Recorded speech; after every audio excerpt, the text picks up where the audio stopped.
My family spent my entire life convincing me I was weak, pathetic, easy to control. And for a while, I believed them. But when they finally pushed too far, something in me snapped. I became someone I never thought I could be. And now I can't tell if I survived them or became them. My name's Oliver. I'm 27 now, and if someone had walked up to teenage me and said, "Hey, one day, you're going to inherit your grandfather's entire estate, worth $3.5 million, I would have laughed so hard I might have cried. Back then, I wasn't thinking about millions. I was just trying to figure out how to survive the week. But there I was years later, sitting in a polished lawyer's office that smelled faintly of old books and cedar, with my estranged parents across from me. Their eyes? Hungry. Predatory. Like vultures circling something freshly dead. And the cruel irony? These were the same people who kicked me out at 18 with nothing but a backpack and a good luck, kid. Yeah, family's funny like that. I grew up in what looked, from the outside, like the perfect little suburban dream. Dad was a regional manager for a logistics company, the kind who thought his business card made him king of the neighborhood. Mom was a part-time teacher who carried herself like she was running for mayor of our cul-de-sac. We weren't struggling. Far from it. But behind the trimmed hedges and polite smiles was a house built on appearances. And in their perfect little picture, my sister Claire was the star. Straight-A student, cheerleader, sunshine incarnate. She could light a match in that house and somehow I'd get blamed for the fire. Me? I was the odd one out. I wasn't rebellious, I just didn't fit their idea of acceptable. I liked sketching in the quiet more than Friday night football. I'd get lost in books while Claire soaked in applause. And when I dared to ask questions instead of nodding like a good little soldier, my mom would sigh and say things like, "Oliver, why do you always have to be so difficult?" To her, being different was a flaw. To me, it was just existing. By the time I hit my teens, the cracks were splitting wide open, especially when money was involved. Claire got a shiny new car on her 17th birthday, big red bow and all. Me? I was handed a set of keys to a dented old hand-me-down and told to be grateful. Claire's tuition? Covered. Mine? If you want college, figure it out like a man. And every time I tried to speak up, I got the same hits. Mom rolling her eyes, voice sharp as glass. You expect the world to hand you things.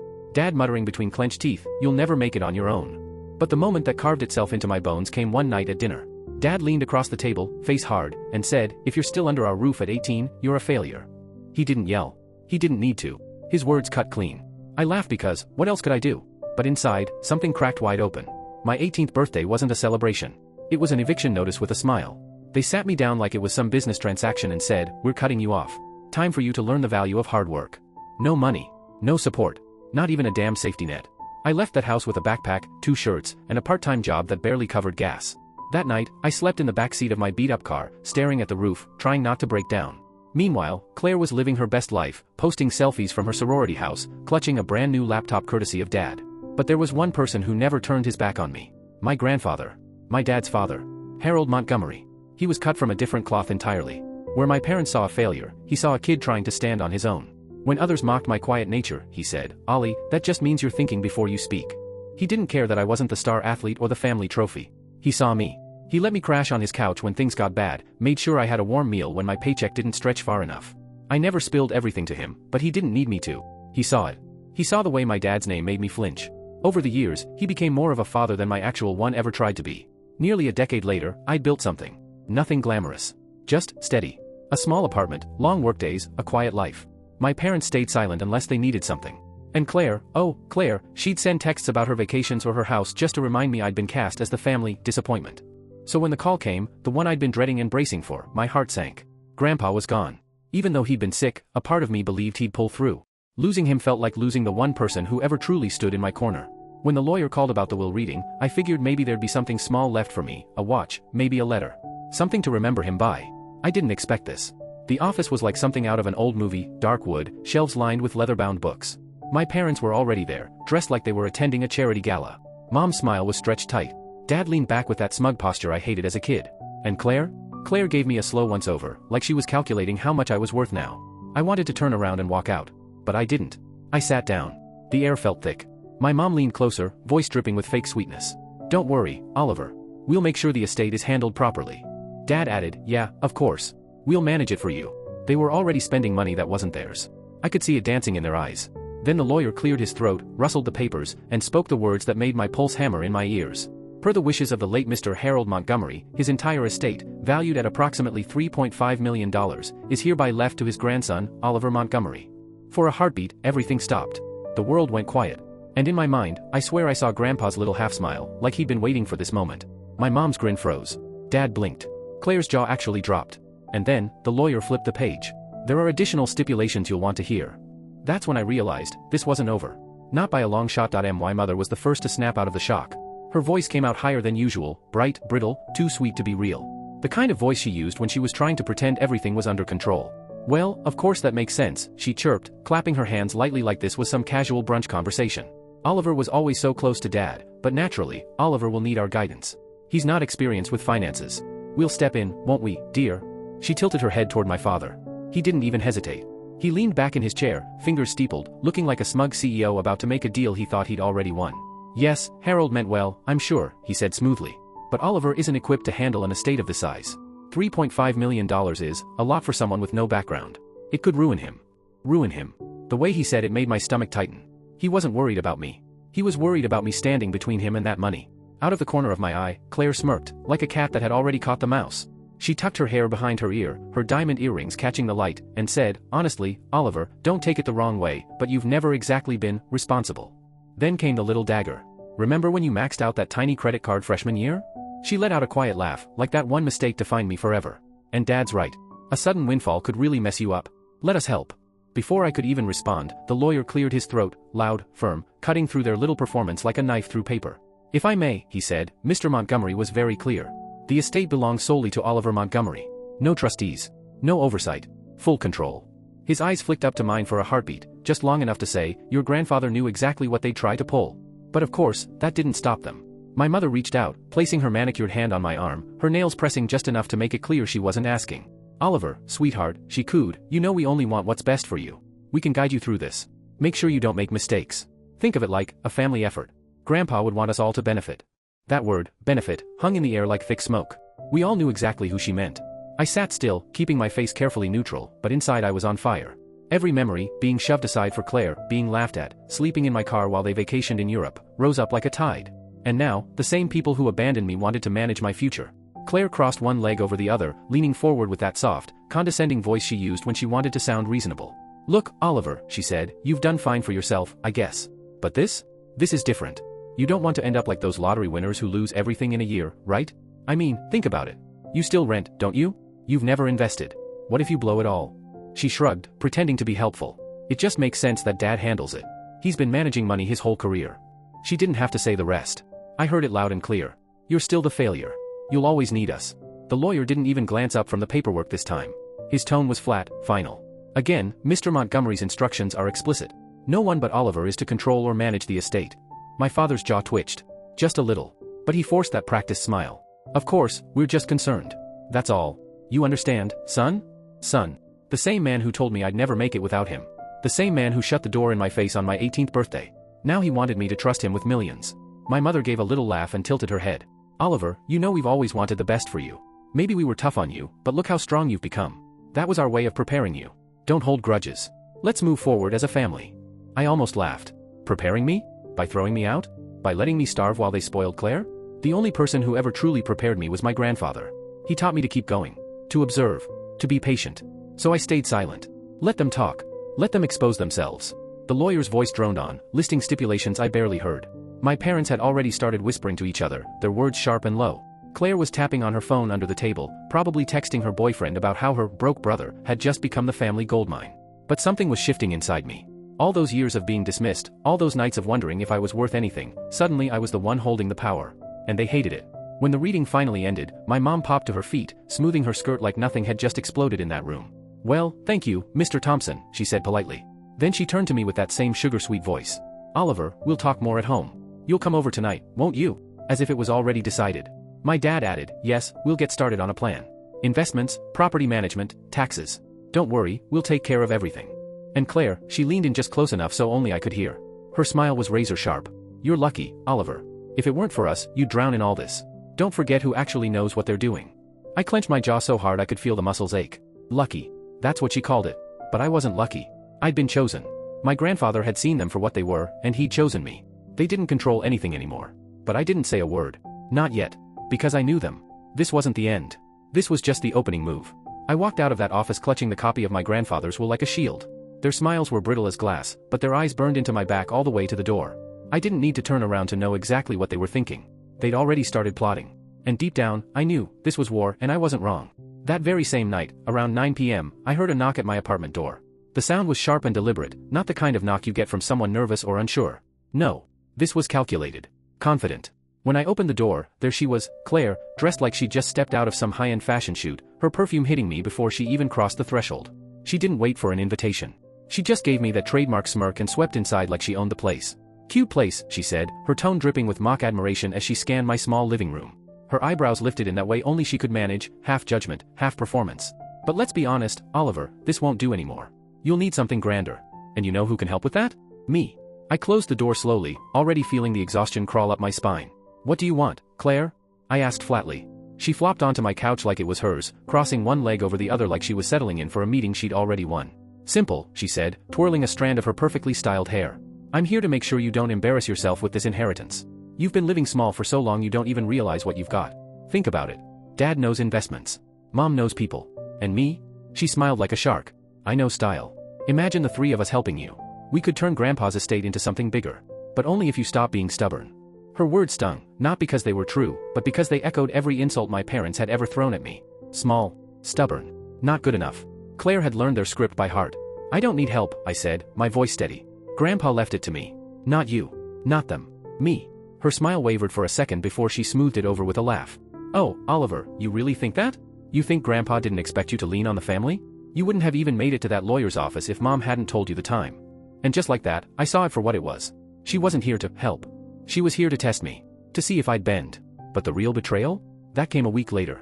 The lawyer's number popped up on my phone late in the afternoon. His voice was clipped, controlled, but there was a tension underneath it that made my pulse quicken. "Oliver," he said, "I need to ask, did you authorize any changes to the estate account?" I felt my stomach drop. "No." "What?" "Of course not. There have been attempts to access the funds," he continued. "Someone presented themselves at the bank as your representative. Fortunately, the bank flagged it because of the will's stipulations, but they were very insistent. Claimed you had given verbal authorization. I didn't even need to guess. I knew. It was them. My parents. That night, I drove to their house. Same warm porch light. Same neatly trimmed hedges. 2 cars in the driveway. The picture of suburban comfort, the same house that turned its back on me almost a decade ago. I sat in the dark, engine off, fingers gripping the steering wheel. But for the first time, I didn't feel longing. Or sadness. I felt something colder. Harder. Because this wasn't manipulation anymore. This was theft. They were willing to forge, lie, break the law, just to rip away the one thing my grandfather had trusted me with. As if on cue, my phone buzzed. A text from Claire. "Don't be naive, Oliver. Money belongs in the hands of people who know how to use it. Be smart, or you'll lose it all." I stared at those words until my vision blurred. That was the moment something inside me snapped. It wasn't just their attempt to steal. It was the clarity. The certainty. They had never seen me as anything more than the weak link. The disposable one. They cut me off at 18, laughed as I scraped by, and now that I finally had something that was mine, they wanted to take it too. I set my phone down on the passenger seat, sat there in the quiet, and remembered Grandpa's voice. "Oliver, don't let anyone tell you what you're worth. You decide that." For years, I hadn't believed him. But with my family circling like sharks, I finally understood what he meant. That night was the turning point. I made a promise to myself. I wasn't going to let them control me ever again. And I wasn't just going to protect what was mine. I was going to make them regret underestimating me. But I didn't know then just how far they'd go, or how ugly it was about to get. The days after the bank incident were some of the darkest I'd experienced since the night I left home at 18. At first, I thought I could just shut them out. Move on. Pretend they didn't exist. But my parents were experts at creeping into the cracks. It started with little things. One morning, I came downstairs and saw a long, jagged scratch carved into the side of my car. Not random. Not a parking lot scrape. This was personal. Someone had taken a key and dragged it from bumper to tail light. Then came an email from my landlord. "Multiple anonymous complaints about noise from your unit," it said. "I live alone. I barely play music. I work late." The message was a joke, but a calculated one. Someone was trying to make trouble. And then came the whispers. My parents still ruled their little suburban circle, country club friends, the church crowd, the neighborhood gossip machine. Suddenly, the cashier at the grocery store, the one who'd always been kind, started looking at me differently when I handed over cash. The gas station attendant muttered under her breath, "Must be nice living off an old man's money." I knew exactly where it came from. My parents were rewriting the story, turning me into the villain. The greedy grandson who stole the family estate. And the silence that followed was worse than the gossip. Friends stopped calling. People avoided my eyes. Whispers stuck to me like static. Everything I'd worked for, my quiet, hard-won dignity, was unraveling because of their lies. One night, I sat at my kitchen table staring at a neat little stack of bills. Not because I couldn't pay them. I could. But because I was terrified.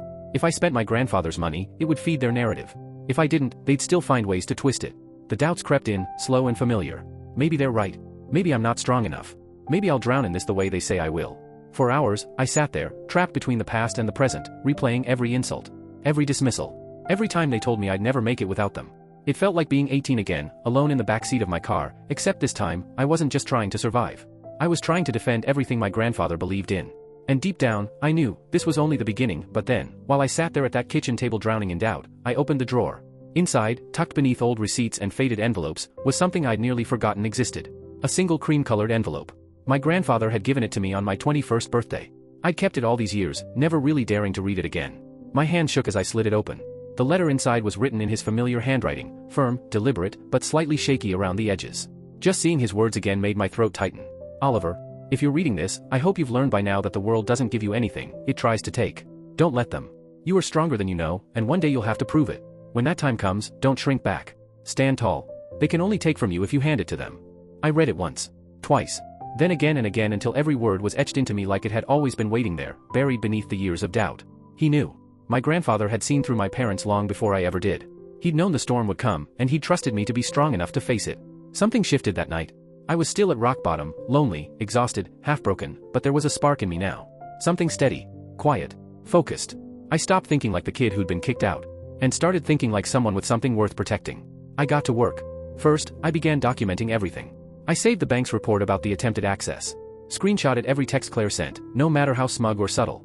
I started writing down every nasty rumor I overheard in town and who it came from. At work, after hours, I'd stay late under the hum of fluorescent lights. I used the public computers to research everything I could get my hands on: estate law, trust structures, asset protection, property management. I was learning the language of power. The one my parents had always assumed I'd never speak. I didn't tell anyone. Not a friend, not a coworker. Not even a whisper to Claire or my parents. I smiled when people sneered at me in the grocery store. I stayed calm when Mom's texts came dripping with her fake concern. I pretended to be retreating, to be exactly what they expected, meek, overwhelmed, pliable. But underneath that still surface, I was building something. It was lonely. God, it was lonely. Every day felt like walking a tightrope with no net beneath me. But in that silence, I found something I'd never felt before: control. For once, I wasn't reacting. I was preparing. And in the back of my mind, I could almost hear Grandpa's voice, steady, quiet, certain. I knew he'd be proud of me for standing up on my own 2 feet. I didn't know when or how. But I swore to myself the day would come when everything would shift. When I wouldn't just defend myself. I'd turn the tables. I just didn't realize that moment was a lot closer than I thought. And when it came, it wouldn't be subtle. It would be war. The shift didn't happen overnight. It crept in slowly, like a tide finally turning after years of being dragged under. At first, it was just a spark. A sense of direction. But once it began, it felt unstoppable. I kept my head down. Worked late. Studied. And every night, with my grandfather's letter folded carefully in my wallet, I reminded myself why I was doing this. It wasn't about the money. It never was. It was about proving, to myself, not to them, that I was more than the helpless kid they'd thrown away. The first real turning point came when I hired a financial advisor. Not one of those slick, smile-too-wide types my parents loved to brag about at dinner parties. No. I found Richard through a coworker. He was quiet. Careful. A man who looked at numbers like they were puzzles, not trophies. When I sat across from him in his modest little office, he didn't treat me like some confused heir out of his depth. He pulled out a yellow legal pad, asked smart questions, and actually listened when I answered. By the end of that meeting, he handed me a clear, simple plan. Diversified investments. Tax protections. Long-term security. As we shook hands, he said something that stuck with me. "You're more than capable, Oliver. You just needed someone to confirm it." For the first time, it felt like I wasn't clutching my grandfather's legacy out of fear. I was building on it. I used part of the estate to buy a modest home in a quiet neighborhood. Nothing flashy. Nothing my parents could sneer at and call showing off. But it was mine. Walking through those empty rooms that first night, I just stood in the living room, letting the silence settle over me. It wasn't the cold silence of the backseat of a car. This was peace. The keys in my pocket felt heavy. Real. No one could throw me out of here. No one could make me feel like I didn't belong. Work changed, too. I'd always been the guy who blended into the background, clock in, clock out, keep my head low. But with my grandfather's words echoing in my mind, something inside me hardened. I started volunteering for projects. I pushed myself harder. Stayed late. Delivered more than expected. And people noticed. Slowly but surely, the way they spoke to me shifted. The day my boss called me into his office and said, "Oliver, you've got leadership in you. You just need to believe it yourself," I actually had to bite my tongue not to laugh. Not because it was funny, but because hearing those words, after years of being told I'd never amount to anything, was surreal. I didn't flaunt any of this. I wasn't stupid. My parents thrived on information like wolves scenting blood. But in a small town, word travels whether you want it to or not. Whispers started spreading. He bought a house. He's doing well at work. Maybe Harold knew what he was doing. The nasty rumors they'd planted for years were starting to fracture. And what replaced them, begrudging respect, scared my parents more than anything. One evening, Claire showed up at my new house uninvited. She stood on the porch in heels, arms folded tight, like she couldn't quite believe what she was looking at. "Nice place," she said flatly. "Did you decorate it yourself? Or did you finally get someone to hold your hand?" I leaned casually against the doorframe. "I'm doing fine, Claire. Better than fine." Her jaw tightened. "Don't get cocky, Oliver. You think one house and a job promotion means you've won? Dad's already looking into ways to." She cut herself off, biting her lip. But I'd heard enough. Dad's already looking into ways. They hadn't given up. They were just regrouping. And that's when I realized, this wasn't just about survival anymore. It was about positioning. Every success was leverage. Every step forward was a piece they couldn't rip away. I started aligning myself with people beyond their reach. I joined a local charity board in my grandfather's name, honoring the quiet work he'd done for years. People remembered him fondly. They respected him. And by extension, they started seeing me differently too. Every handshake, every quiet conversation, was a thread in a net I was slowly weaving around myself. One they couldn't shred with whispers or manipulation. Inside, I was still cautious. Those old scars don't disappear overnight, but beneath it all, something steadier was growing. Confidence. Real confidence. They tried everything: manipulation, theft, slander. None of it worked. So the next move, I knew, would be bigger. Desperate. And when it came, I had to be ready to strike, not just survive. The setup came almost by accident. Or maybe, not. Maybe it was my grandfather's hand guiding me one last time. I'd been attending more charity board meetings, quietly making connections, when I met a man named Daniel Grant. Late 50s. Sharp eyes. Calm presence. He had the kind of quiet authority that made people listen without him having to raise his voice. He'd known my grandfather. Played chess with him every Thursday for nearly a decade. When he found out who I was, his expression softened. "Harold was a rare man," he said, shaking my hand firmly. "I hope you know how proud he was of you." Something in his tone made me pause. It wasn't just nostalgia. It was like he knew something. Over coffee later that week, Daniel leaned across the table and lowered his voice. "You should be careful. Your grandfather, he anticipated trouble after he passed. He put certain protections in place." I froze. "Protections?" He smiled faintly. "That's something we can talk about more formally. But let's just say Harold wasn't blind to your parents' nature. If they overstep, it won't just be morally wrong. It'll be legally disastrous for them." For the first time, it hit me, I wasn't just playing defense anymore. I had ammunition. Over the next few weeks, Daniel became my translator for everything my grandfather had quietly put in place. It wasn't just a single account or a wad of cash sitting in a bank. The estate was a whole architecture: deeds to properties tucked into different LLCs, fractional shares in a modest portfolio of rentals, and even a trust carved out for charitable projects to carry my grandfather's name forward. Every piece had been arranged with care. Every document had been signed, witnessed, notarized, like someone who knew the weather was about to turn stormy. The part that hit me hardest were the clauses. Not vague suggestions, but ironclad stipulations: attempt to interfere, attempt to act as the estate's representative, and you're out, disinheritance, immediate and explicit. My grandfather had actually written how to keep certain people away. Reading it, I felt this weird, fierce warmth, part relief, part awe. He had seen the kind of people my parents were. He had predicted the predictable and then built barricades against it. Daniel walked me through it, page by page, as if we were solving a mystery together. He covered every angle, Daniel said, tapping the margin where Grandpa had scrawled a note. He knew the kind of moves certain people make, both legal and petty. He wanted to make sure you couldn't be steamrolled. Listening to him, it felt like a map had been unfurled beneath my feet. For the first time in a long time I didn't feel like I was floundering. I felt like I had scaffolding under me. Unsurprisingly, my parents doubled down. Letters began arriving, formal envelopes with their names typed at the bottom, proposals wrapped in fake concern. "Put Claire on the payroll as a family liaison," one suggested, as if hiring your sibling to manage things wasn't the most transparent way to funnel money back into the family.